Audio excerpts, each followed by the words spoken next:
Hello everyone, कैसे हो आप लोग। आई होप आप लोग अच्छे होंगे। निप्पॉन इंडिया म्यूचुअल फंड ने अपना एक नया एनएफओ लॉन्च किया है जिसका नाम है निप्पॉन इंडिया एमएनसी फंड। तो आज की इस वीडियो में इस एनएफओ के बारे में कंप्लीट डिटेल बताएंगे। उसके बाद बताएंगे कि इस एनएफओ में आपको इन्वेस्टमेंट करना चाहिए नहीं करना चाहिए, किसको करना चाहिए किसको नहीं करना चाहिए, अगर आप इन्वेस्टमेंट करते हो तो कितना रिटर्न की आपको एक्सपेक्टेशन रखनी चाहिए, सारी जानकारी देने वाला हूँ। तो वीडियो को लास्ट से जरूर देखना। तो चलिए सबसे पहले इस एनएफओ का ओवरव्यू देख लेते हैं। फंड का नाम है निप्पॉन इंडिया एमएनसी फंड। ये जो फंड है ओपन एंड फंड है, थीमेटिक कैटेगरी का फंड है। इस फंड का जो एनएफओ है ओपन हो रहा है 2 जुलाई 2025 को, क्लोज जो आएगा 16 जुलाई 2025 को। तो अगर इस टाइम पीरियड के बीच में इस एनएफओ में अगर आप पैसे इन्वेस्टमेंट करते हो तो इस फंड का एक एनएबी आपको 10 रुपीज में मिल जाएगा।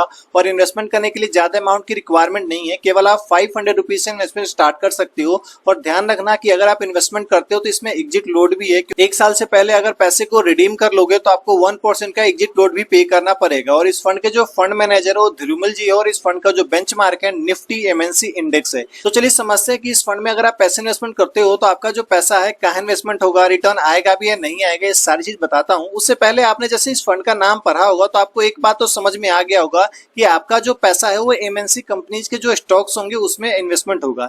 लेकिन इंडिया में तो बहुत सारे एमएनसी कंपनीज है, तो क्या सभी में इन्वेस्टमेंट होगा? डेफिनेटली नहीं। इसका जवाब जानने के लिए आपको समझना होगा इसके बेंचमार्क को जिसका नाम है निफ्टी एमएनसी इंडेक्स। तो चलिए समझते हैं इस इंडेक्स को। उससे पहले बता दूं कि अगर आप चैनल पे नए हो तो प्लीज चैनल को सब्सक्राइब करके बगल के बेल आइकन को जरूर दबा लेना, क्योंकि इस चैनल पे हम आपके लिए पर्सनल फाइनेंस, बैंकिंग और म्यूचुअल फंड से related video back to back लेकर आते हैं।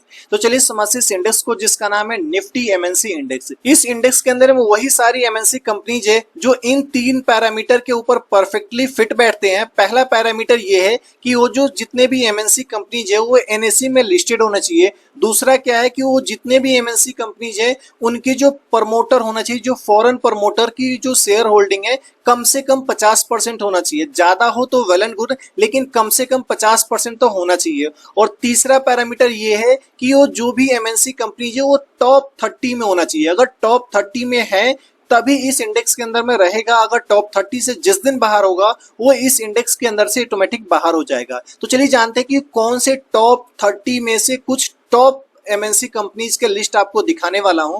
जो पहला जो कंपनीज है जिसका नाम है मारुति सुजुकी इंडिया लिमिटेड, जिसका वेटेज है इस इंडेक्स के अंदर में 9.67% का। हिंदुस्तान यूनिलीवर लिमिटेड जिसका वेटेज है इस इंडेक्स के अंदर में 9.63% का। नेस्लेट इंडिया लिमिटेड जिसका वेटेज है इस इंडेक्स के अंदर में 9.04% का। वेदांता लिमिटेड जिसका वेटेज है 7.77% का। और भी कंपनीज है जिसका लिस्ट आपके स्क्रीन पर दिख रहा है, वेटेज के परसेंटेज भी दिख रहा है। तो इन सारी कंपनीज को देख लो। अगर इस वाले फंड में अगर आप पैसे इन्वेस्टमेंट करोगे तो आपके होल्डिंग्स में ये सारी कंपनीज होंगी ही होंगी। तो चलिए थोड़ा सा हम सेक्टर वाइज देख लेते हैं। अगर हम सेक्टर वाइज बात करें तो आपका जो पैसा है ज्यादातर जो है पार्ट वो fast moving consumer and goods में इन्वेस्टमेंट होगा, क्योंकि इस इंडेक्स के अंदर में fast moving consumer and goods का जो वेटेज है 35.13% का है। कैपिटल एंड गुड्स का वेटेज है 23.80% का है। ऑटोमोबाइल एंड ऑटो कंपोनेंट्स का वेटेज है 16.66% का। और भी बहुत सारे सेक्टर है जिसका लिस्ट आपके स्क्रीन पर दिख रहा है। तो ये तो बात हो गई कंपनीज की, सेक्टर की। लेकिन मेनली हम जो इन्वेस्टमेंट करते हैं वो रिटर्न के लिए करते हैं। तो चलिए बताते हैं कि ये जो एमएनसी इंडेक्स है ये पास्ट में परफॉर्म करा भी या नहीं करा है, करा है तो कितना रिटर्न दिया, ये सारी चीजें। इस इंडेक्स के पास्ट के रिटर्न को अगर देखोगे तो ये जो इंडेक्स है लास्ट के 1 ईयर में -0.39% का रिटर्न दिया हुआ है। लास्ट के 5 ईयर में 19.10% का रिटर्न दिया हुआ है। अगर हम सिंस एक्सपेंशन बात करूं तो 13.24% का रिटर्न दिया हुआ है। तो अगर रिटर्न ओवरऑल देखोगे तो कुछ खास नहीं है। तो क्या हमें इन्वेस्टमेंट करना चाहिए नहीं करना चाहिए, किसको करना चाहिए किसको नहीं करना चाहिए, अगर करते हो तो कितने टाइम का हमारा गोल होना चाहिए, कितना रिटर्न की एक्सपेक्टेशन रखनी चाहिए, सारी चीजें मैं अपना ओपिनियन बताऊं। अगर आप इन्वेस्टमेंट करना चाहते हो तो मिनिमम आपका गोल होना चाहिए 10 to 20 ईयर का। अगर 10 ईयर से ज्यादा के लिए अगर आप प्लान कर रहे हो तो ही आप इस फंड में इन्वेस्टमेंट करना। किसको नहीं करना चाहिए, अगर आप 3 ईयर 5 ईयर 7 ईयर के लिए प्लान कर रहे हो तो इसमें आप बिल्कुल भी इन्वेस्टमेंट मत करना।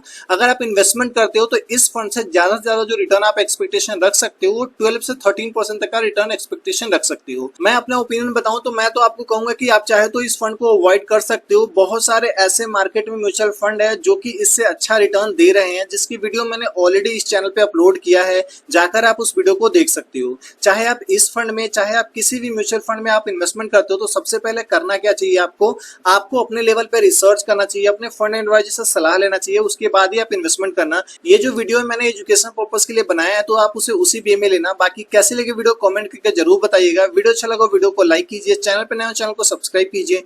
मिलेंगे इसी नेक्स्ट वीडियो में, तब तक के लिए धन्यवाद। Stay safe, take care.